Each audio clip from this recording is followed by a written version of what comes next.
What's up, everybody? We are on chapter 11 of Dotcom secrets. Today we'll be studying about 23 building blocks of a funnel. So, you'll have to be prepared that things would be getting a little bit more technical from this point than we had earlier.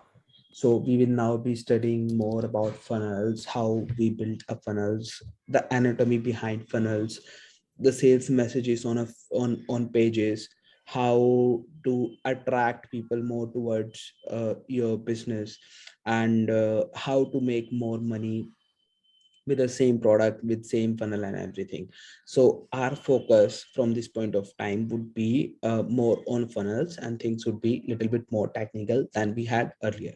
So this chapter is about 23 building blocks of a funnel, and as far as I'm aware, this is the last chapter of, no, we have a couple of more chapters in section 3. Okay, so 23 building blocks of a funnel. So in this chapter we study about the building blocks which create a successful funnel. So consider this as like alphabets, as we have alphabets in an English language, A to Z. So these are individual elements which we should know if you want to create a successful funnel. So as a house is built by brick, and it doesn't matter, it's the same brick, but the thing which matters is how you are arranging those bricks. So that sequence would basically determine the image and the actual house. But in, if you'll just break it, you'll find same bricks, same cement, and same reinforcement. So similarly, a funnel also has its own elements, and they are same. It's about you, how you use those elements, how you are arranging those elements, how you are arranging them like one after the other. That's the only thing which matters. Apart from that, these are the 23 elements which would be used in every single successful funnel, and only depends on how you are using them, right? So let's get started with 23 blocks of a funnel. So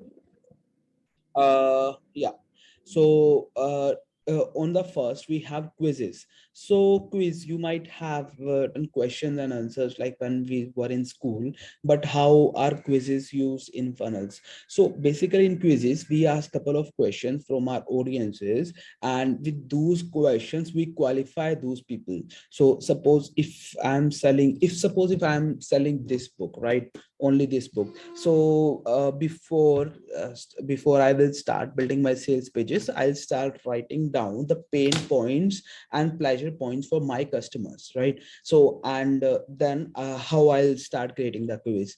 Hey, are you stuck in your business? Do you think you can scale your business more, but there is something which is missing in your present strategies which isn't letting you doing so? So with these questions we are qualifying your customer one after the other, right? So like your last question can be, so what do you think is the actual problem? Number one, your sales messages are not clear. Number two, you know, you have very well sales pages, but you don't know how to bring people in your business. That is the second thing. Number three, your structure is right, you have people for your business, but you are unable to create mass movement. Like you are stuck at 5 figure or 6 figure business, you don't know how to make it to 7 figures or 8 figures, right? Number four, I'm not sure of my actual problem yet, because most of the people doesn't even know that there is a problem, right? So with these four questions, now every single answer uh, relates to a different problem, right? And your further pages can be different on the basis of that question. So first question was, my funnels are not clear. So for that, this particular book, .com secrets. And for traffic, there is traffic secrets. For creating a mass movement, there is expert secrets. So with all these books, with every single question, person would be landing on a different, on a separate page. So that's how we use quizzes. So number second element is articles. So there are a couple of products which you can't directly sell over online. Like there are a lot of CBD products. If Hardik, you have worked over there, like CBD products, they are not Facebook doesn't allow that advertisement for CBD products. Facebook also doesn't allow us to advertise supplement products, most of the supplement products as well. So these things are restricted from advertising space also. So how does article works? What you do is you basically write articles in your landing page, uh, explaining the product, and then in the end, in the call to action, you mention your product. That's it. That's how articles work. You can do that yourself as well on your websites, on your pages, but it would be recommended if this is happening on someone else's website. So suppose I'm a customer of yours, and if I am writing about a product of yours, like I have used this product. This was amazing. This has turned my business to 10 figures, and you should also use this tool, and a brief of the tool. So if someone else is doing that for you, then it would be then that would create more impact than you are doing that for yourself. So that's a strategy regarding articles. So you can promote your that article. So that's the article. So basically these are pre-frame pages. We are just trying to pre-frame our audiences. We learned about the concept pre-frame in our previous chapters, right? So we are just pre-framing our audience, like what's coming in the next. We are just telling them about our product. We're not pitching our product, we're just pre-framing them. And the next section is news. So basically what happens is over the period of time, people are very much attentive towards the news. So if they hear something like headline, this is happening, you are missing this, so these sort of headlines and a page which looks like a news page works pretty well as compared to normal pages. That's what Russell Munson has mentioned in this chapter. So it's about, you can try uh, designing your page like a news page, and then you can drive ads toward there. Also, as I mentioned in article section, you can reach newspaper websites, news websites like Times of India, Hindustan Times, and you can request a column from them over there on those websites. So according to Brunson, that would help you a lot in improving your conversion. So again, we are just trying to pre-frame our audiences. We are just giving them an idea who we are. We're not pitching our product. So it's just to bring them from these sections to our landing page, our sales page. And then we have blog posting. So blog posting is similar to articles. Blog posting is like same thing. You are posting a blog because because people are now habitual of reading blogs, reading articles, and reading news as a general thing. They generally doesn't consider that it's a sales page or it's a sales message embedded in this article or something. So that's what he mentions. Write your blog post, a page like blog, and explain your product, and in the end have a proper call to action.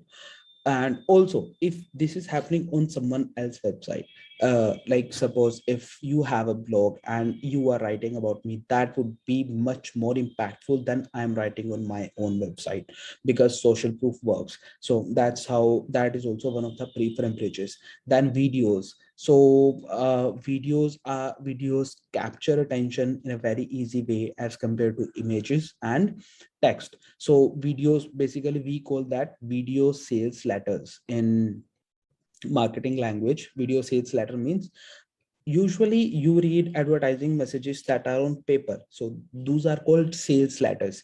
But when that advertising message is created in the form of videos, that is called video sales letter. So videos are one of the pre-frame pages. You can create a video giving a quick introduction about yourself, and a story, and then an offer. Then we have emails. So again, you can pre-frame the audience about your product in emails as well.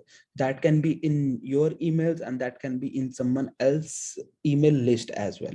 So again, someone else email list would be much more impactful than your own email list, because now you'll be bringing on other people, and that would have the credibility and social proof of that person as well. So email is another pre-frame page. And then we have pre-sell pages. So pre-sell pages before pitching something really hard, and if you think people would not agree with you, over the content which you have on your sales page. In those cases, we use pre-sale pages where you just try to filter the audience and try to remove all those people who would not be interested in your product. Because if those people, spammy people, came to your web pages, then they may affect your ratings, they may affect your advertising ratings and everything. So that they may affect your image. So out of those 23 building blocks of a funnel, we have 7 blocks as pre-frame bridge.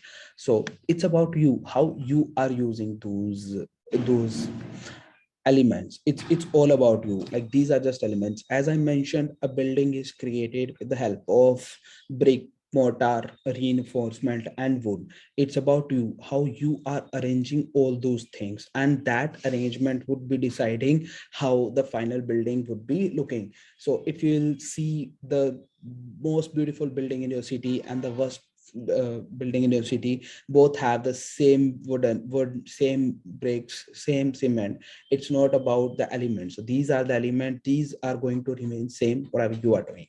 Same thing for English. So there are just 26 alphabets in English, but all of the words in English language are derived from those 26 alphabets only. So it doesn't matter whether you are studying science, you are studying mathematics, you are studying literature, or you are studying any other language or anything in the world, whether that is physics, whether that is psychology, whether that is neurology, whether that is biology, every single word is created from those 26 characters only. So those 26 characters, their rearrangement created some words, and those, the rearrangement of those words created meaning, gave meaning to those sentences. But the building blocks are those 26 characters only.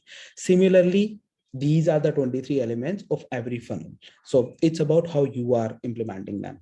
Then we have second phase, which is qualifying subscribers. Now we already have like people we have pre-framed people, and now we are qualifying those people. So how we would be qualifying them? So pop-ups are one of the best ways. So pop-ups are like, if you have visited some landing pages, some pages, then you find like something just pops up where they ask you for your email address, name, and etc etc, just to give you access to the content that particular website or web page has. Those things are called pop-ups. So we also use pop-ups a lot while creating squeeze pages, basically lead pages. So the next element is squeeze page. What is a squeeze page? A squeeze page is nothing. A squeeze page is a landing page, or you can create it a website. You can call it a website, which is specifically designed just to get email address from the visitor. The only purpose of that particular web page is to get email address, to get his contact details, so that you can have that person in your email list and you can have further communication with that particular person. That is a squeeze page, right? That can be on any platform, that can be anything, but that particular page is called squeeze page. Why we are calling it squeezing? Because the job of the page is to squeeze uh, user information. So every single content, every single element on the page would be just focusing on getting, forcing the person to share his email address. Then we have click pops. Click pops are nothing. On websites you'll find sometimes they're just there's some pop-ups like where you'll click, you'll find very like they're squeeze page types pop-ups. So like a pop-up would appear where there would be a headline, email address, and name column. So those kind of pop-ups are called click pops. And then we have free plus shipping two-step forms. So what is free plus shipping? Free plus ship is nothing. It's just a, like, you are offering your audience something for free, which is a physical product, and asking them from just shipping charges. So the famous example is this book. Russell Brunson sells all of these copies with free plus shipping model. So he charges just $8 for shipping charges, and the book isn't charging anything for book. So that is free plus shipping model. And how that happens is there are two forms in free plus shipping landing page, or you can say funnel. There are two forms. On first form, they ask you for an email address, their phone number, and address. Like he asks you, hey, this book is completely free for you. Just let me know where to ship it. That's it. So address, contact details, and email address. That's it. And on the next page, there is payment gateway. So that is free plus shipping, two-step form. Then we have webinar registrations. So webinar registrations is also nothing. That is just a squeeze page, a landing page, a lead page, whatever you call it. So then we have free account. So if you are selling some software products, then this particular strategy is most famous, where they give you some trial, some free access to their product so that you can experience what sort of product they have, and then you can just enroll for their premium products later. So a couple of examples like Asana, Trello, even ClickFunnels gives you 14 days free trial, and there are tons of software which gives you free account, and if you find them good, then you can just move ahead with the final purchase. And then we have exit pop-up. So what is an exit pop-up? An exit pop-up is nothing like, if someone has done on your website, then what he would be doing is he would try to exit from your website. And an exit pop-up is just when someone just is about to close a landing page, then a pop-up appears finally, hey, so have you finally made your decision? So he's going to leave your website for whatever reasons. He's not interested in you or whatever it is. Exit pop-up gives you one additional chance to communicate with the visitor. That's the job of exit pop-up. So that's all for the day. It's been 15 minutes, and as the structure goes, we study this for 15 minutes, and we'll continue with the upcoming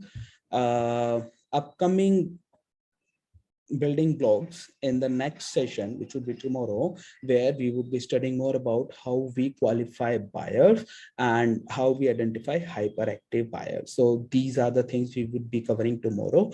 And then in the next session, we would be studying more about front end and back end funnels. So these are the things which are coming up next. So just giving you an example, what is a front end funnel? A front end funnel is something which is just to bring customer in your area. That's it. So the job of front end funnel is just to get someone enter in your shopping mall, or you say in your shop, right? That is the job of a front end funnel.